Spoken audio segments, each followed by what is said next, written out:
The Las Vegas Raiders haven't made a ton of noise in free agency so far, but let's be honest, they've played it smart. Instead of throwing around $25 million for a big name signing, they're focusing on value. That's the right approach. They brought in Jeremy Chin on a reasonable $7.58 million deal. They took a shot on Alex Kappa with a one-year contract, hoping he can regain his Pro Bowl form. And then there are guys like Robert Spillane and Kayvon Chaisson, players you can sign for $4 to $6 million, who might just play like top 10 talents at their positions. Now, the Raiders also hosted an interesting linebacker for a visit, Christian Ellis.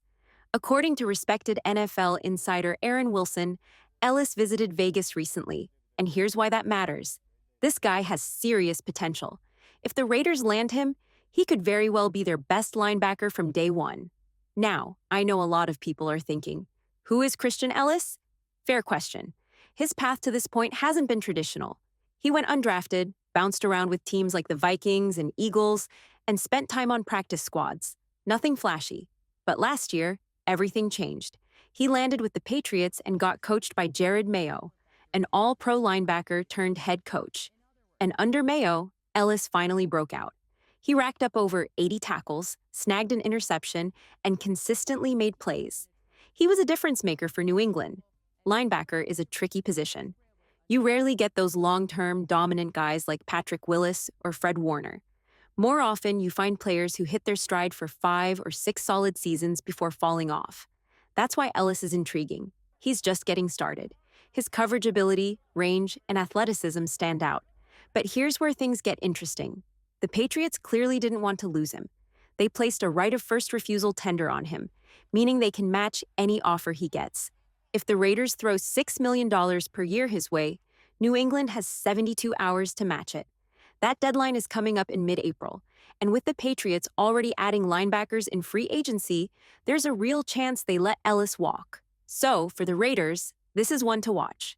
They're making calculated moves in free agency, and if they can land a young, ascending linebacker like Ellis, it could pay off in a big way. For the Patriots, the ideal scenario with Christian Ellis was simple. Slap the right of first refusal tender on him and keep him for $3.25 million this season. It's a low-risk move.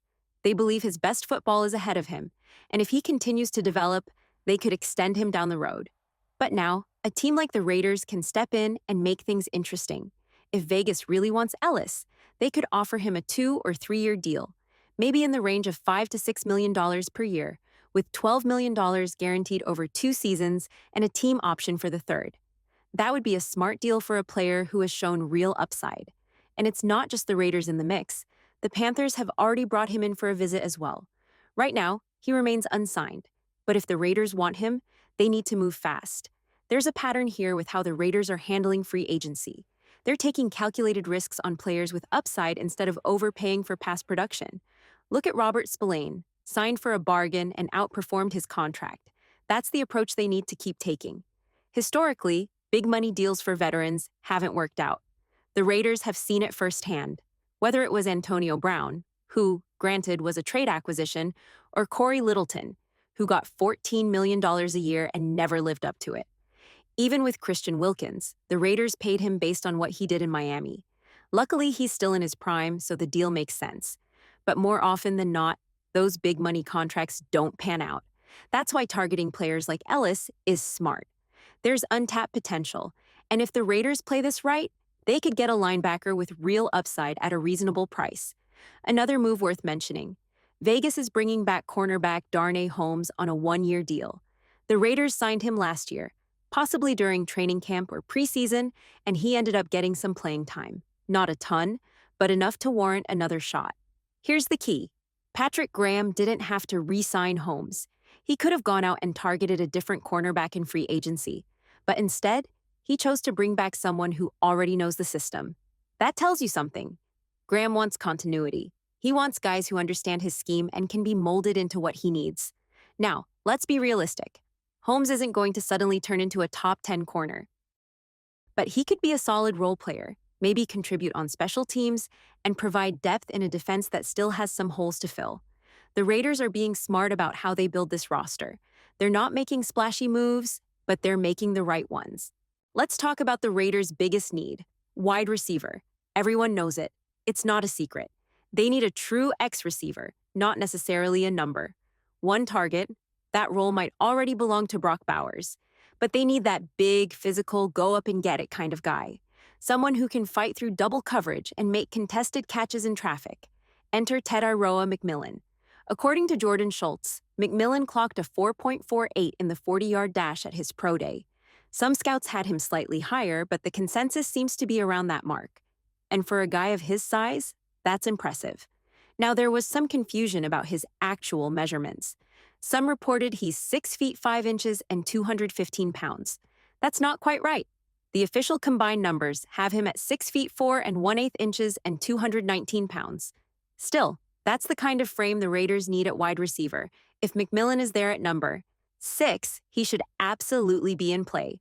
Of course, the Raiders also need to shore up the offensive line and find a running back.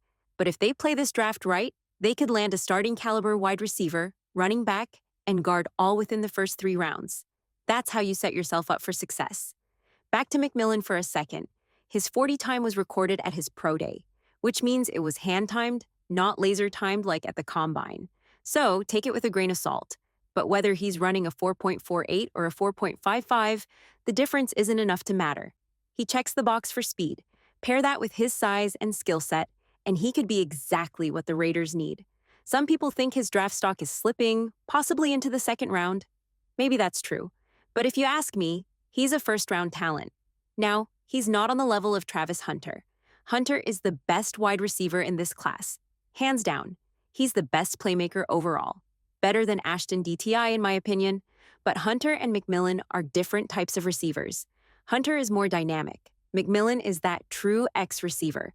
Now, speaking of wide receivers, let's talk about George Pickens. The Steelers wideout posted a picture of himself with Tom Brady. And look, this could mean absolutely nothing. Maybe it's just a casual post. Maybe they were at the same event. Maybe it's just respect for the GOAT. But in the NFL, little things like this can mean something. Could Pickens be on the trade block? It's possible. The Steelers have some big financial decisions coming up, and Pickens is going to want his payday, probably in the $30 million range. If Pittsburgh isn't planning to pay him, moving him now would make sense. The wide receiver market is shifting. The Raiders need to be aggressive. Whether it's McMillan in the draft or a trade option like Pickens, they have to get this right. Let's get one thing straight. George Pickens is ridiculously talented. Say what you want about him. But from a pure talent standpoint, he's one of the most gifted wide receivers in the NFL. Now, is he the smartest receiver? Maybe not. But with a consistent quarterback, he's a serious weapon. The Steelers are in a tough spot financially. They've already paid DK Metcalf. They've locked in stars like TJ Watt and Alex Highsmith, and they have young offensive linemen, Broderick Jones, Zach Frazier, and Troy Fautanu, who are eventually going to need their paydays. That could leave Pickens as the odd man out. So, should the Raiders make a move? Pickens could probably be had for a second-round pick, maybe even a first. But let's be clear, giving up the number 6 pick for him, that's not happening. That pick is way too valuable. But a first-rounder next year? That's a conversation worth having. The Raiders are finally headed in the right direction. And I know some people might disagree. I see the comments. But this team has structure. They have a real plan. They have a good quarterback in Geno Smith, a strong coaching staff, and a legitimate defense. Now, they just need to plug a couple of holes. The biggest? That true X receiver. Maybe it's McMillan. Maybe it's Pickens. Maybe it's another trade target. And they also need a running back, though it doesn't have to be Ashton Jeanty. As talented as he is, for a team without an elite offensive line, the difference between Jeanty, Caleb Johnson, RJ Harvey, or even Omarion Hampton isn't huge. What really matters is getting that receiver, securing a running back, and finding a legitimate starting guard to pair with either Alex Kappa or Dylan Parham. If the Raiders can do that, they'll be in a great spot heading into the season. We'll see what happens, but the foundation is there. Now, they just need to finish the job.